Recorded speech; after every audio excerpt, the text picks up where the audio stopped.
Should I sell my Honda S2000 for one of these? Ciao everyone, it's Marchettino, and today we're going for a test drive in the Abarth 124 Spider.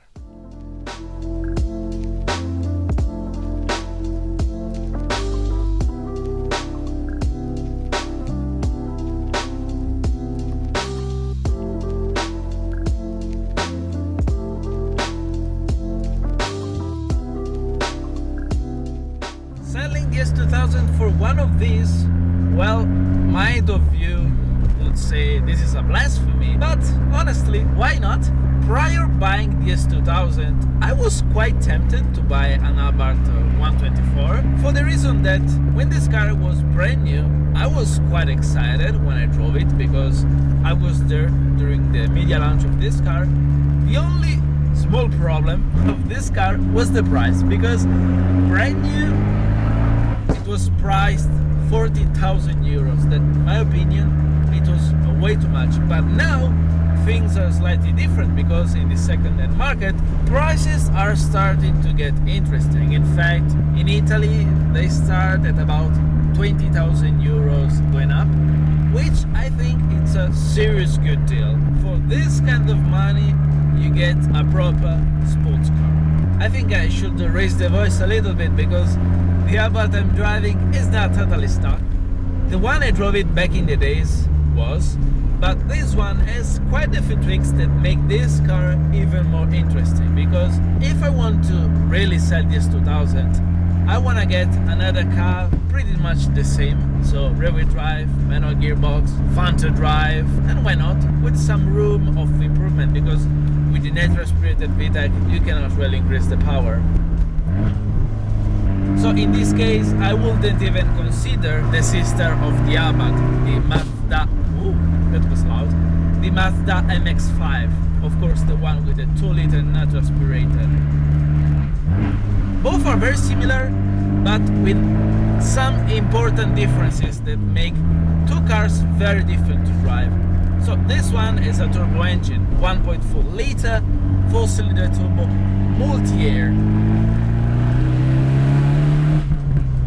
I spoke with some owners of this car and everyone said that sadly with the multi-air there's not really a big room of improvement in terms of power, even though this one I'm driving has the ECU remapped, so this one doesn't produce the 170 horsepower and 250 Newton meters anymore.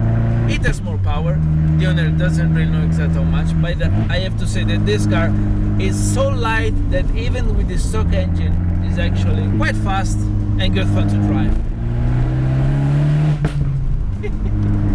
Abarth claims 0 to 100 kilometers per hour in 6.8 seconds, top speed 232 kilometers per hour with the wind in your hair.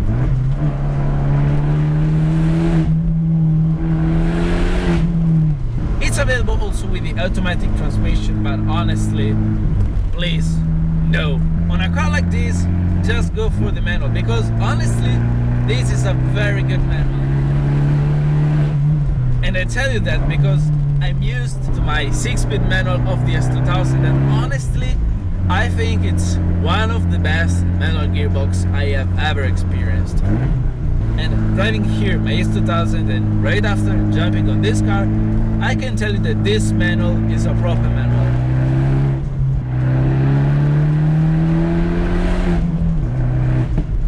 Heel toe. Gear shifts are very neat, precise. Oh yeah, this is the kind of manual gearbox you expect on a sports car, which is not really something you have to give for granted, because I've driven many sports cars with a pretty floppy manual gearbox that pretty much spoil a little bit the driving experience. Exhaust is not stock. Even the stock one, the Record Monza, it sounds pretty good, but this one, it's even better. It's not too extreme. I think it makes the right amount of voice. Listen. It's not annoying, it's the right sound for a sports car. What I also like about this Abarth is the fact that around a twisty road like this, it's seriously fun. It's light. The weight claimed is 1,135 kilos, which is seriously light.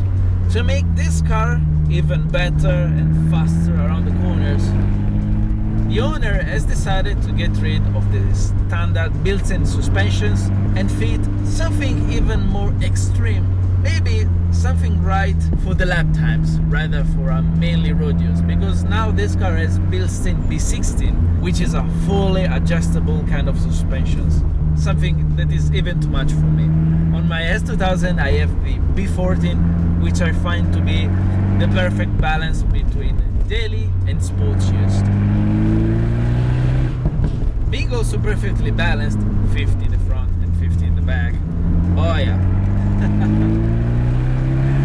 This is one of those cars that will always make you smile. And of course, coming from an S2000, the way to drive this car is a little bit different because it has a turbo engine, so I don't really have to keep this car close to the red line all the time. In fact, I can shift up around 6,000 RPMs, whereas with the S2000, you know, around 5,000 and a half. That's where the fun starts. This one is an engine with lots of power, a little bit of turbo lag, below 3000 RPMs. So here's why I'm saying that this car is not like the Mazda MX-5. Not everyone like the natural aspirated. So if you like the turbo, you want to increase the power, feel lots of torque, I think this is a very good car. I also like the MX-5, especially with the latest facelift.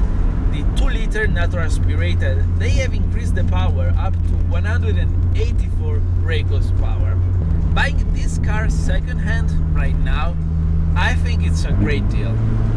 The only letdown was the starting price, because I think that Abarth has completely messed up with it.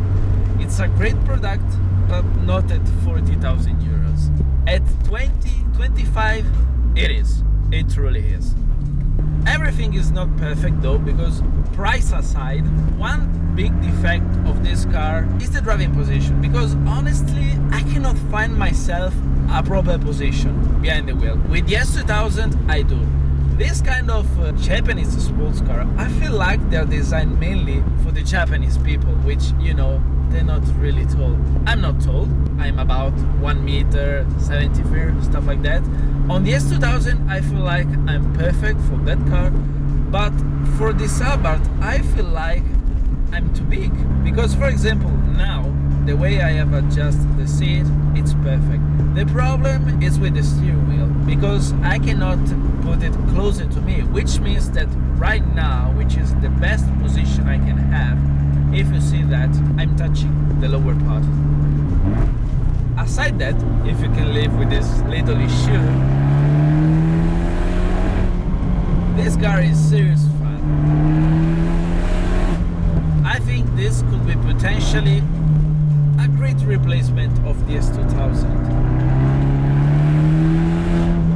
Because honestly, if you want to stay in the same price range and want a small, light and fun car, there's not really so many cars on the market. And cars like this are disappearing. It's sad to say that, but cars like this, I don't know, in 10 years, are we gonna see more cars with this soul? I don't know. It's also sad to think that the production of the 124 is over.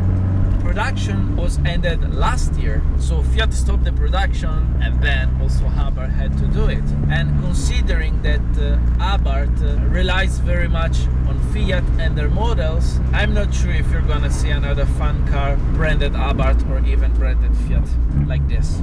Sad times ahead for us petrolheads. Oh yeah, definitely. So let's enjoy this kind of cars as long as we can.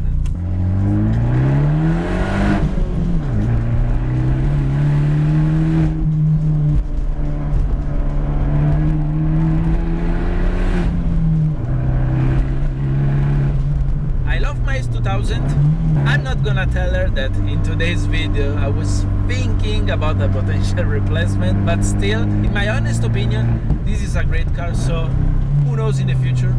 The day I get bored about this 2000, I wouldn't mind to have a second Abarth in the garage. I hope you guys did enjoy the video. Make sure to subscribe to my YouTube channel for more. And as always, thanks for watching. Ciao!